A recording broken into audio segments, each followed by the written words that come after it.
So recently, a Canadian YouTuber that I like made a video talking about conservatism and the fall of conservative media. And despite his comment section thinking otherwise, I actually think he had a lot of really good things to say. So while this video is going to be responding to him, hey Art Chad, if you happen to be watching this, it's also going to be my own personal reflections on where we are, where conservative media is, and how we got here. There is a need in our society right now to be able to have old school values without spiraling into unhinged rants about Haitians eating cats and dogs in the street. Especially when there are so many very real aspects of the migrant crisis that you should actually be angry about. Different video, but let's talk about this. Let's talk about conservative media, how we got here, and how young conservatives can move toward fixing this, and hopefully maybe a better horizon on the horizon? I need a better analogy. But before I get into that, hello! I am Richard. The channel's called New Memphis, and I am so glad that you could be here today. So in Art Chad's video, he spends most of his time, that was a terrible throw. He spends most of his time dunking on conservative pundits. And honestly, respect for that. Tucker Carlson was the defender of American freedom up until he decided he wanted to support Russia. And Ben Shapiro can't seem to make any content other than reacting to the craziest, wokest, blue hairiest liberals that he can find on TikTok. You get the idea. But the question of how conservatism got here and the history that led up to this is what I want to try and tackle today, along with some extra context on American conservatism that is not talked about enough. It's the last one, I'm sorry, you're gonna have to wait till the end. And we have to start with the very basic fact that every conservative pretends to be a free market absolutist until the free market swings out of their favor.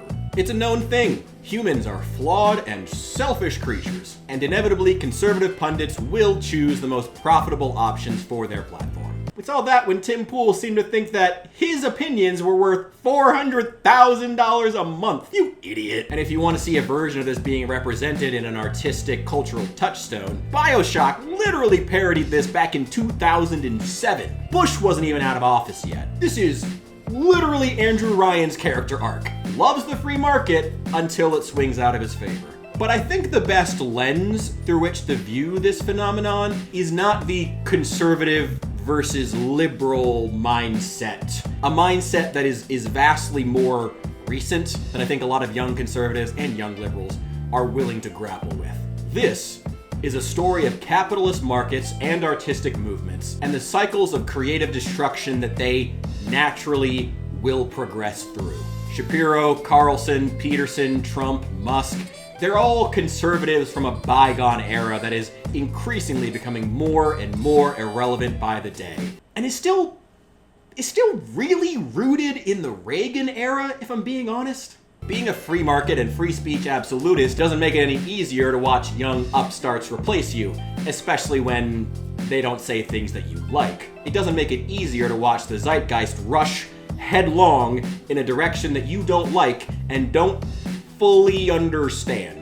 But I want to conclude this section by saying that the best thing that young conservatives do, especially ones that have a good artistic bone in their body, is to have something else to offer the zeitgeist. A new market, a new artistic movement, something outside of just being a conservative, but still openly having those values and channeling them into something new, something that old generation, that Shapiro, that Peterson, that Trump, that Musk could never have fathomed. And now we're going to talk about why. Because if we're going to talk about conservative media, we can't even start the conversation without acknowledging that it is still very much the house that Fox News built. I remember going over to my grandparents' house after school, and my grandfather would spend hours watching Bill O'Reilly with that stupid pen in his hand, ranting about how a small cabal of neoliberal urbanites whose well-meaning but naive policies would create a dependent welfare state, bankrupt the nation, and ultimately destroy the American family.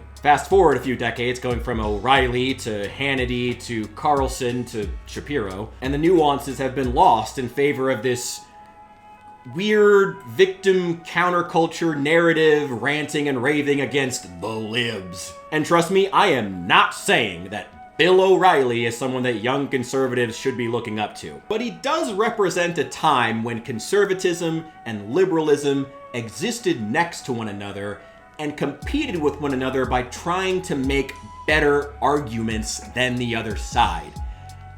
And if you don't believe me, please welcome back to the program, Bill O'Reilly. Sir. Come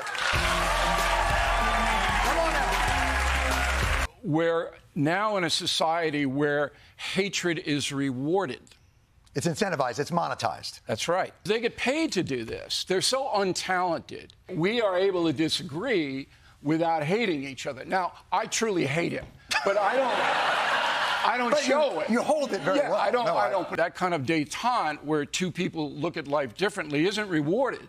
The haters get the big money. I would love to get back to that time. I think that's one thing we should be working toward. But social media seems to have other plans. This is going to be a pretty short section. Social media favors quick, punchy headlines and clear-cut narratives. That is what gets clicks, and before clicks were a thing, it was what sold newspapers and subscriptions. Sensationalistic journalism, it's really its own topic that exists even broader than social media. But social media has absolutely supercharged it. And over the course of a few decades, it has become the only way that people consume media or news at all, because it's just so easy to stay in your content bubble forever. Reacting to or ranting about the most extreme actors on the other side of the political aisle is a punchy video concept that provides a clear-cut narrative. And that sucks for conservatism, but it also sucks for liberalism, so we kind of break even on that one, honestly. It's bad, but it's been covered a lot, so I'm going to move on. Because this section is the one that's not talked about at all. But it's extremely important if you want to understand where the true divide in America is drawn.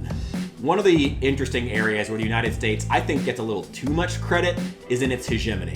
Especially when I talk to Europeans, there is really, I would say, an undeserved perception that the United States is all on the same page culturally, despite the fact that the US not being entirely on the same page is exactly what's causing this divide. Pay no attention to state borders. The United States, for all intents and purposes, is divided into 5 main cultural and economic regions, whose differences have been flaring up in the last couple of years, as they do, it comes and goes in US history, and have been contributing to the culture war.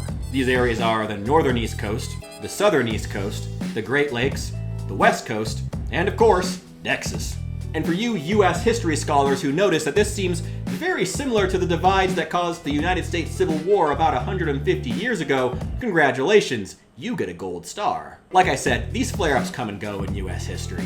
It happens. But the reason why I want to bring it up is because it is such an important piece of context if you want to understand things like, say, the Republican half of Oregon wanting to secede from the coastal half. If you want to understand why Trump and the GOP wanted so badly to turn key issues like abortion over to the states. If you want to understand why Chicago, the blue bastion of the Midwest, was having gaps in its budget papered over by hundreds of millions of dollars of COVID relief money coming out of Washington, D.C. And it's especially important to understand if you want to get why conservatism in America was so easily able to slip under Trump in 2016 into this counterculture victim mentality, you really, really need to know that extra context of the Reconstruction era, the South will rise again narratives that still permeates 2 of those cultural regions, as well as a lot of the rural United States,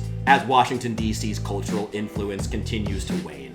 Anyway, I feel like I threw a lot at you, so sorry about that. I need to finish this beer. Art Chad, if you happen to watch this, I love your content, man. And for those of you who are not familiar with his content, I recommend you check it out. Especially those of you who have been struggling with coming out of the conservative, toxic media bubble that got a lot of us. No judgment, man. It sucked a lot of us in. I've recommended before on this channel, and I will again, his video, How to Stop Hating the Left. It was actually one of his earliest, and it's great. I actually sent it to a couple of my friends who are struggling with that exact issue, so highly recommend it. I hope you guys have an amazing day, and I'll see you in the next